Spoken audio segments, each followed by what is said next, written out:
J.M. Barrie, Peter Pan, Chapter 13. Do you believe in fairies? The more quickly this horror is disposed of, the better. The first to emerge from his tree was Curly. He rose out of it into the arms of Checo, who flung him to Smee, who flung him to Starkey, who flung him to Bill Jukes, who flung him to Noodler, and so he was tossed from one to another till he fell at the feet of the Black Pirate.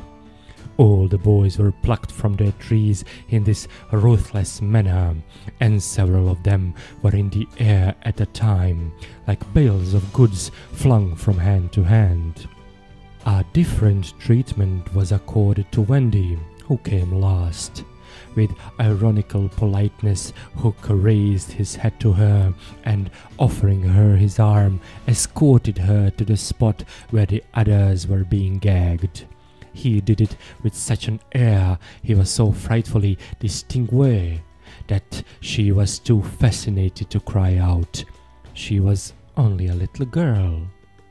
Perhaps it is telltale to divulge that for a moment Hook entranced her, and we tell on her only because her slip led to strange results.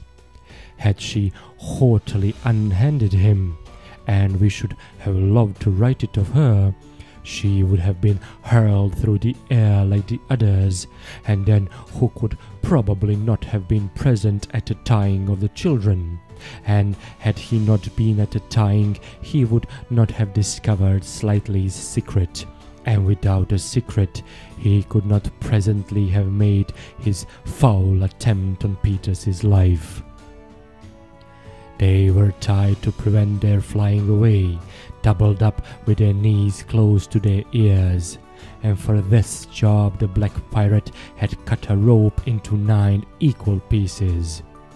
All went well with the trussing until Slightly's turn came, when he was found to be like those irritating parcels that use up all the string in going round and leave no tags with which to tie a knot.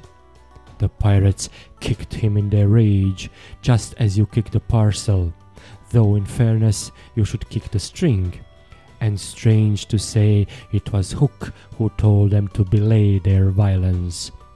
His lip was curled with malicious triumph, while his dogs were merely sweating because every time they tried to pack the unhappy lad tight in one part, he bulged out in another. Hook's mastermind had gone far beneath Slightly's surface, probing not for effects but for causes, and his exultation showed that he had found them. Slightly, white to the gills, knew that Hook had surprised his secret, which was this: that no boy so blown out could use a tree wherein an average man needs stick. Poor Slightly, most wretched of all the children now, for he was in a panic about Peter, bitterly regretted what he had done. Madly addicted to the drinking of water when he was hot, he had swelled in consequence to his present girth, and instead of reducing himself to fit his tree, he had, unknown to the others, whittled his tree to make it fit him. Sufficient of this, Hook guessed to persuade him that Peter at last lay at his mercy, but no word of the dark design that now formed in the subterranean caverns of his mind crossed his lips. He merely signed that the captives were to be conveyed to the ship, and that he would be alone. How to convey them? Hunched up in their ropes, they might indeed be rolled downhill like barrels, but most of the way lay through a morass. Again Hook's genius surmounted difficulties. He indicated that the little house must be used as a conveyance. The children were flung into it. 4 stout pirates raised it on their shoulders. The others fell in behind, and singing the hateful pirate chorus, the strange procession set off through the wood. I don't know whether any of the children were crying. If so, the singing drowned the sound. But as the little house disappeared into the forest, a brave though tiny jet of smoke issued from its chimney as if defying Hook. Hook saw it, and it did Peter a bad service. It dried up any trickle of pity for him that may have remained in the pirate's infuriated breast. The first thing he did on finding himself alone in the fast-falling night was to tiptoe to Slightly's tree and make sure that it provided him with a passage. Then for long he remained brooding, his hat of ill omen on the sward, so that a gentle breeze which had arisen might play refreshingly through his hair. Dark as were his thoughts, his blue eyes were as soft as the periwinkle. Intently he listened for any sound from the netherworld, but all was as silent below as above. The house under the ground seemed to be but one more empty tenement in the void. Was that boy asleep? Or did he stand waiting at the foot of Slightly's tree with his dagger in his hand? There was no way of knowing, save by going down. Hook let his cloak slip softly to the ground, and then, biting his lips till a lewd blood stood on them, he stepped into the tree. He was a brave man, but for a moment he had to stop there and wipe his brow, which was dripping like a candle. Then silently he let himself go into the unknown. He arrived unmolested at the foot of the shaft, and stood still again, biting at his breath, which had almost left him. As his eyes became accustomed to the dim light, various objects in the home under the trees took shape, but the only one on which his greedy gaze rested, long sought for and found at last, was the great bed. On the bed lay Peter fast asleep. Unaware of the tragedy being enacted above, Peter had continued, for a little time after the children left, to play gaily on his pipes. No doubt rather a forlorn attempt to prove to himself that he did not care. Then he decided not to take his medicine so as to grieve Wendy. Then he lay down on the bed outside the coverlet to vex her still more, for she had always stuck them inside it, because you never know that you may not grow chilly at a turn of the night. Then he nearly cried, but it struck him how indignant she would be if he laughed instead, so he laughed a hearty laugh and fell asleep in the middle of it. Sometimes, though not often, he had dreams, and they were more painful than the dreams of other boys.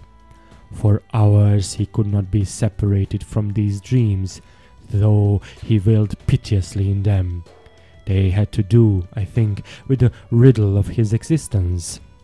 At such times it had been Wendy's custom to take him out of bed and sit with him on her lap, soothing him in dear ways of her own invention, and when he grew calmer to put him back to bed before he quite woke up, so that he should not know of the indignity to which she had subjected him. But on this occasion he had fallen at once into a dreamless sleep. One arm dropped over the edge of the bed, one leg was arched, and the unfinished part of his laugh was stranded on his mouth, which was open, showing the little pearls. Thus defenseless, Hook found him. He stood silent at the foot of the tree, looking across the chamber at his enemy. Did no feeling of compassion stir his sombre breast? The man was not wholly evil. He loved flowers, I have been told, and sweet music. He was himself no mean performer on the harpsichord, and let it be frankly admitted, the idyllic nature of the scene shook him profoundly. Mastered by his better self, he would have returned reluctantly up the tree, but for one thing. What stayed him was Peter's impenitent appearance as he slept. The open mouth, the drooping arm, the arched knee. They were such a personification of cockiness as, taken together, will never again, one may hope, be presented to eyes so sensitive to their offensiveness. They steeled Hook's heart. If his rage had broken him into 100 pieces, every one of them would have disregarded the incident and leapt at the sleeper. Though a light from the one lamp shone dimly on the bed, Hook stood in darkness himself, and at the first stealthy step forward he discovered an obstacle, the door of slightly stream. It did not entirely fill the aperture, and he had been looking over it. Feeling for the catch, he found to his fury that it was low down, beyond his reach. To his disordered brain it seemed then that the irritating quality in Peter's face and figure visibly increased, and he rattled the door and flung himself against it. Was his enemy to escape him after all? But what was that? The red in his eye had caught sight of Peter's medicine standing on a ledge within easy reach. He fathomed what it was straightway, and immediately he knew that the sleeper was in his power. Lest he should be taken alive, Hook always carried about his person a dreadful drug, blended by himself of all the death-dealing rings that had come into his possession. These he had boiled down into a yellow liquid quite unknown to science, which was probably the most virulent poison in existence. 5 drops of this he now added to Peter's cup. His hand shook, but it was in exultation rather than in shame. As he did it, he avoided glancing at the sleeper, but not lest pity should unnerve him, merely to avoid spilling. Then one long gloating look he cast upon his victim, and turning, wormed his way with difficulty up the tree. As he emerged at the top, he looked at the very spirit of evil breaking from its hole. Donning his head at its most rakish angle, he wound his cloak around him, holding one end in front as if to conceal his person from the night, of which it was the blackest part, and muttering strangely to himself, stole away through the trees. Peter slept on. The light guttered and went out, leaving the tenement in darkness, but still he slept. It must have been not less than 10 o'clock by the crocodile, when he suddenly sat up in his bed, wakened by he knew not what. It was a soft, cautious stepping on the door of his dream. Soft and cautious, but in that stillness it was sinister. Peter felt for his dagger till his hand gripped it. Then he spoke. "Who is that?" For long there was no answer. Then again the knock. "Who are you?" No answer. He was thrilled, and he loved being thrilled. In 2 strides he reached his door. Unlike Slightly's door, it filled the aperture, so that he could not see beyond it, nor could the one knocking see him. "It won't open unless you speak," Peter cried. Then at last the visitor spoke in a lovely bell-like voice. "Let me in, Peter." It was Tink, and quickly he unbarred to her. She flew in excitedly, her face flushed and her dress stained with mud. "What is it?" "Oh, you could never guess," she cried, and offered him 3 guesses. "Out with it!" he shouted, and in one ungrammatical sentence, as long as the ribbons conjurers pulled from their mouths, she told of the capture of Wendy and the boys. Peter's heart bobbed up and down as he listened. Wendy bound, and on the pirate ship. she who loved everything to be just so. "I'll rescue her!" he cried, leaping at his weapons. As he leapt, he thought of something he could do to please her. He could take his medicine. His hand closed on the fatal draught. "No!" shrieked Tinker Bell, who had heard Hook muttering about his deed as he sped through the forest. "Why not?" "It is poisoned." "Poisoned? Who could have poisoned it?" "Hook." "Don't be silly. How could Hook have got down here?" Alas, Tinker Bell could not explain this, for even she did not know the dark secret of Slightly's stream. Nevertheless, Hook's words had left no room for doubt. The cup was poisoned. "Besides," said Peter, quite believing himself, "I never fell asleep." He raised the cup.